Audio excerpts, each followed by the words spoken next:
Big boss ಅಲ್ಲಿ ಇಲ್ಲಿ ಹೊರಗಡೆ ಅಂತಂದ್ರೆ ಏನಾಗುತ್ತೆ ಅಂತಂದ್ರೆ ಮೊಬೈಲ್ ಇಟ್ಕೊಂಡು ಓಡಾಡ್ತಿರ್ತೀರಾ, ನಿಮ್ದೇ ಅಂತ ಒಂದು ಫ್ರೀಡಮ್ ಅನ್ನೋದು ಇರ್ತೈತೆ. ಎಷ್ಟಾಗುತ್ತೆ ಟೈಮು, ಏನು ಟೈಮ್ ಟು ಟೈಮ್ ಊಟ ತಿಂಡಿ ಅದೆಲ್ಲ ಇರುತ್ತೆ.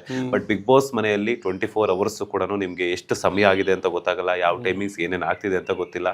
ಸೊ ಬಿಗ್ ಬಾಸ್ ಒಂದು ಸಾಂಗ್ ಆಗ್ದಾಗ ಮಾತ್ರ ನಿಮ್ಗೆ ಎಚ್ಚರ ಆಗುತ್ತೆ. ಲೈಕ್ ಸೊ ಅದಾದ ನಂತರ ಎಷ್ಟಾಗಿದೆ ಏನಾಗಿದೆ ಅಂತ ಗೊತ್ತಾಗಲ್ಲ. ಸೊ ಲೈಟ್ ಆಫ್ ಮಾಡಿದ್ಮೇಲೆ ಮನಿಕೋಬೇಕು ಅನ್ನೋಂಥದ್ದು ಒಂದು ಗೊತ್ತಾಗುತ್ತೆ.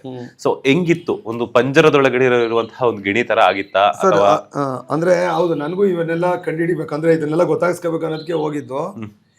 ನಿಮಗೆ ಡೇಟ್ ಬಿಡಿ, ಅಲ್ಲ ಇದು ಏನೋ ಟೈಮ್ ಬಿಡಿ, ಯಾವ ಡೇಟ್ ಅನ್ನೋದು ಗೊತ್ತಾಗಲ್ಲ. ಡೇಸು ಸುದೀಪ್ ಸರ್ ಬರ್ತಾರಲ್ಲ, ಅಲ್ಲಿಂದ ಇದು ಶನಿವಾರ ಅಲ್ವಾ ಸುದೀಪ್ ಅಣ್ಣ ಬಂದಿದ್ದು ಅಂತ ಲೆಕ್ಕ ಇಟ್ಕೊಂಡಾಗ ಒಂಚೂರು ಲೆಕ್ಕ ಸಿಗ್ತು, ಇವತ್ತು ಸೋಮವಾರ, ಇವತ್ತು ಭಾನುವಾರ ಅಂತ. ಇದು ಇವತ್ತು ನವೆಂಬರ್ 10, ಇವತ್ತು ನವೆಂಬರ್ 11, ಅದು ಮಿಸ್ ಹೊಡೆದ್ಬಿಡುತ್ತೆ. ಯಾವುದೋ ಬರ್ಡೇ ಇದ್ದಾಗ ಅವ್ರು ಅವಾಗ ತಾನೇ ಬಂದಿದ್ದಾಗ ಒಂದು ನೆನ್ಪಿಕೊಂಡು ಏನೋ ಎಣಿಸ್ಕೊಂಡಿರ್ತಾರಲ್ಲ, ಅಲ್ಲಿಂದ ಒಂದು ಲೆಕ್ಕ ಸಿಕ್ಕಿದಾಗ ಒಂಚೂರು ಲೆಕ್ಕ ಆಗುತ್ತೆ, ಮತ್ತೆ ಕನ್ಫ್ಯೂಸ್ ಆಗುತ್ತೆ. ಆಮೇಲೆ ನಿಮ್ಗೆ ಲೈಟ್ ಆಫ್ ಅನ್ನೋದಿದೆ, ಗಾರ್ಡನ್ದು ಮತ್ತೆ ಹಾಲ್ದು ಲೈಟ್ ಆಫ್ ಆಗುತ್ತೆ, ಮಲ್ಗ ರೂಮ್ದು ಲೈಟ್ ಆಫ್ ಆಗಲ್ಲ. ನಮ್ ಸಿನಿಮಾಲಿ ಏನ್ ರೇಂಜ್ ಲೈಟ್ಸ್ ಇರುತ್ತೆ, ಸ್ಕಿಮ್ಮರ್ ಇರುತ್ತೆ ಮೇಲೆ ಅಷ್ಟೇ. ಕಂಟಿನ್ಯೂಸ್ ಬೆಳಗ್ಗೆ ಏನ್ ಲೈಟ್ ಇರುತ್ತೆ ಅದೇ ಲೈಟ್ ಆಫ್ ಆಗೋದಿಲ್ಲ. ಮಲ್ಗೋ ರೂಮಲ್ಲೂ ಕೂಡ ಲೈಟ್ ಆಫ್ ಆಗೋದಿಲ್ಲ. ನಿಮ್ಗೆ ಅಷ್ಟು ಕಂಫರ್ಟ್ ಝೋನ್ ಮಾಡ್ಬಿಟ್ರೆ ನೀವು ಬೋಗಿ ಕಾಕಡ್ 3 ವರ್ಷ ಅಲ್ಲೇ ಇದ್ಬಿಡ್ತೀನಿ ಅಂತ ಇದ್ಬಿಡ್ತೀನಿ.